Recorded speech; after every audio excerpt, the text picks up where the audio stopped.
আমরা দেখলাম গতকাল রাতে কেউ বা কাহারা রাতের অন্ধকারে আমাদের মমতা বন্দ্যোপাধ্যায়ের উন্নয়নমূলক প্রকল্প অর্থাৎ পথশ্রী পশ্চিমবঙ্গের প্রান্তে প্রান্তে যে রাস্তা নির্মাণ করছেন, এটাতে বিরোধী শক্তি অর্থাৎ বিজেপি এবং অন্যান্য শক্তি যারা আছে তারা হিংসায় জ্বলে পুড়ে মরছে।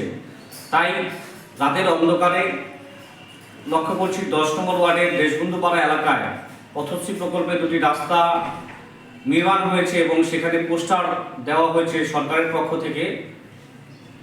মমতা বন্দ্যোপাধ্যায়ের পোস্টার তারা ছিঁড়ে একটা বাজে বার্তা দিলেন এবং অশিক্ষিতর বার্তা দিলেন। যতই পোস্টার ছিঁড়ুক, মমতা বন্দ্যোপাধ্যায়ের উন্নয়নকে রোখা যাবে না। আগামী দিনে এই পোস্টার যারা ছিঁড়েছে 2026-এ আবার পুনরায় চতুর্থবারের মতো মুখ্যমন্ত্রী মমতা বন্দ্যোপাধ্যায় আবার মুখ্যমন্ত্রী হবেন এবং তারা আরও হিংসায় চলে পড়ে মরবেন। আমার নাম বাপি সেন, আমি কোচবিহার জেলা তৃণমূল যুব কংগ্রেসের সাধারণ সম্পাদক।